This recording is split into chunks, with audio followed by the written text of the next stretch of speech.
Rock Around the Clock was a pilot Reminiscence, Oral History and Archive project, supported by the Vale of the White Horse, developed with the Rock Around the Clock Committee and residents of Old Station House, Abingdon. The programme of activities took place throughout March. This would involve artists, workshops, entertainers and speakers, all of whom were eager to learn about the past from the stories of the residents.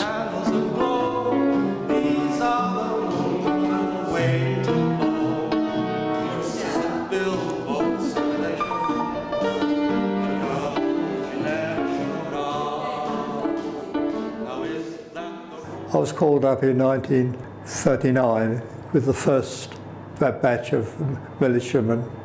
Actually, it was for 6 months to start with before the war began on the 15th of July.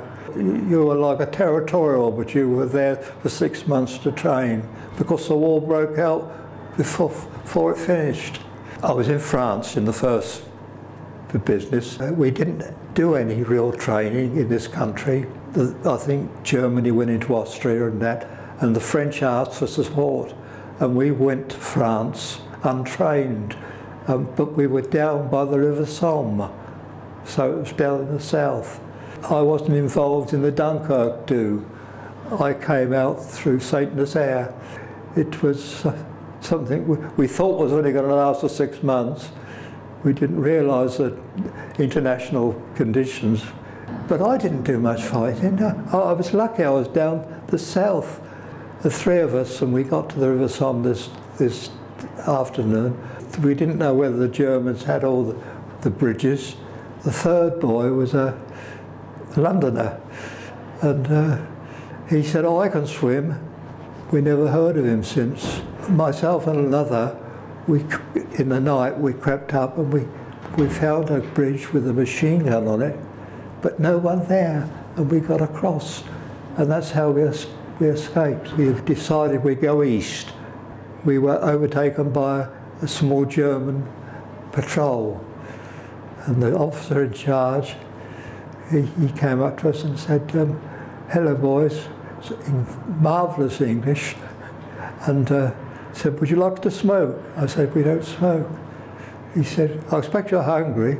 The only thing I can give you is a bar of chocolate." I said, "I can't take you prisoner," he said, "but someone will later on." But they didn't. I don't think it frightened me all that much, the way he approached us. They weren't all the same, all the Germans.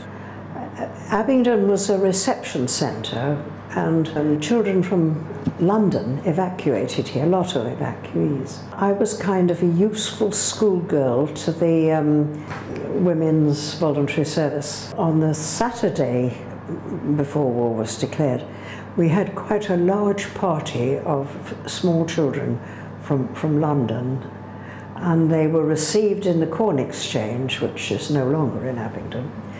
And I remember being exhausted by it. We had to prepare carrier bags of rations for them children to take to their host families to help them for the beginning. No, there was a tin, I think, of corned beef, and there was some cheese, and there was some fruit and that sort of thing. And I remember sort of being on the platform of the Corn Exchange, handing bags down till I nearly went dizzy. The idea of love running smoothly before, during and after the war was probably something of a fairy tale. The residents kindly shared their experiences of chance meetings, concerns of disapproving parents, and that of love on the run.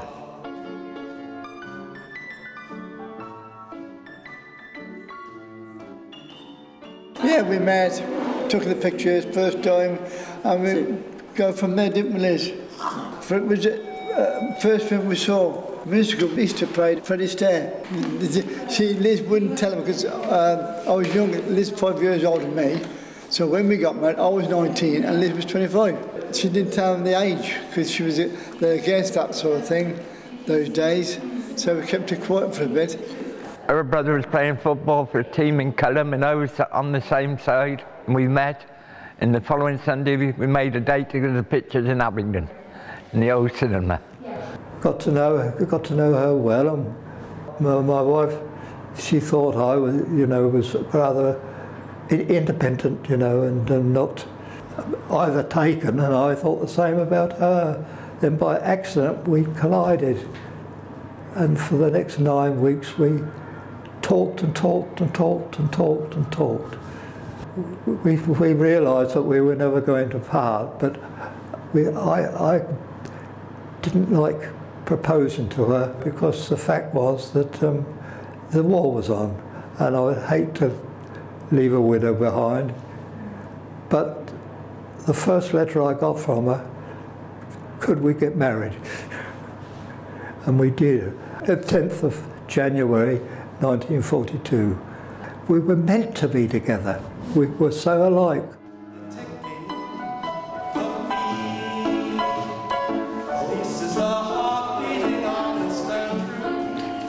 We were down at Horsham, and they were taking prisoners of war back to Canada first. And he said, I'm not going to go back until we get married. When AWL, in uniform, as you see, that was their wedding picture. We got to Radley, 11 o'clock in the morning, and I introduced him to my mother and father, who kept the Bowyer's Arms at Radley. And it all went there. I went and got a special licence, and that was 11 o'clock, and we were married at 4 o'clock that afternoon, in uniform, absent without leave, with the military police after us. And they came to the reception. And in the summer out at the meadows, wasn't it? It was. Of course, Grace, you used to be a tap dancer, didn't you? And then you fell in the sink, and then you had to pick it up.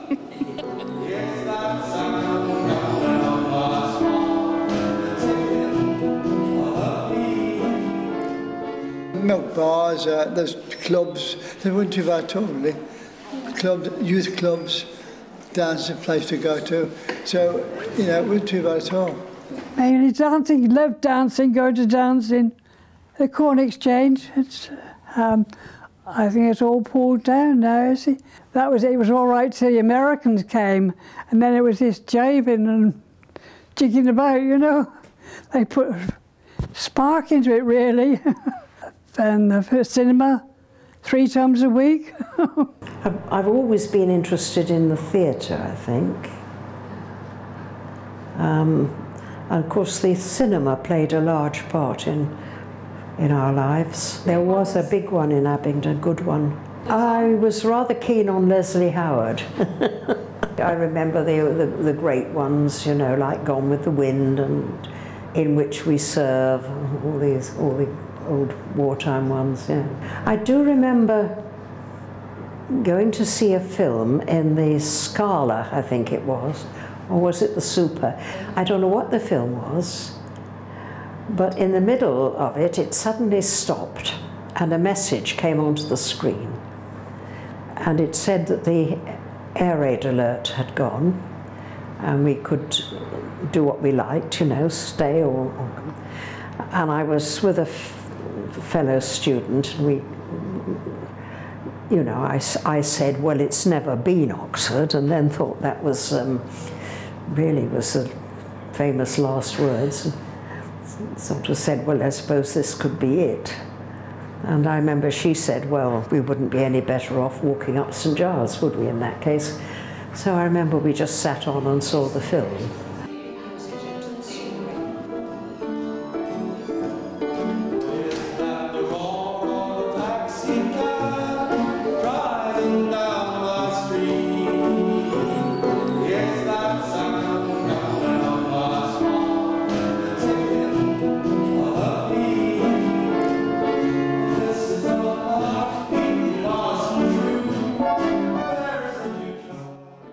Residents also offered insight into post-war optimism, along with fears of the one-time Allies.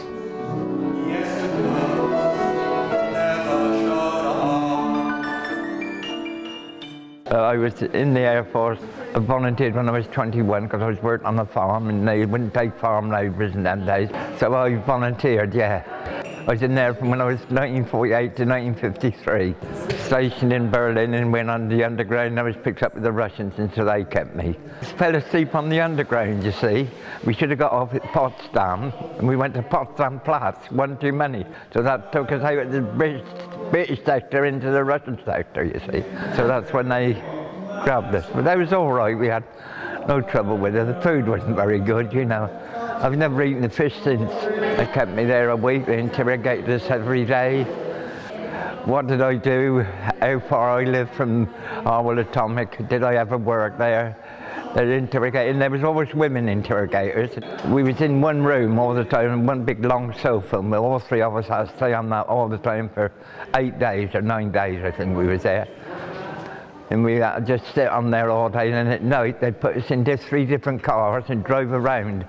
Couldn't see out, just drove around and come back into there and interrogate you all again, you know. And then we had our sewing papers say we wouldn't tell our newspaper stories, you know. We wouldn't tell anybody about it. The period after the war was really fascinating. Somehow it didn't last very long, the real good time of that. But I remember talking to a friend, an elderly friend, and we both agreed it was a very idealistic period. We were going to have a new health service.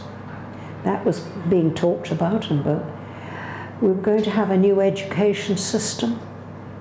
There was going to be a chance for every child to get on as far as they possibly could. It was wonderful. We were actually going to build a new kind of world and a new kind of life. And I remember that was very much the feeling of that. And the other was there was a wonderful uprise in the arts, it seemed to me. There were the poetic plays, like The Ladies Not for Burning, and the plays of T.S. Eliot, you know, The Cocktail Party and so on. We hope these stories will encourage others to come forward so that memories can be shared, giving future generations the opportunity to learn from the past through reminiscence, oral history and archive projects such as this one.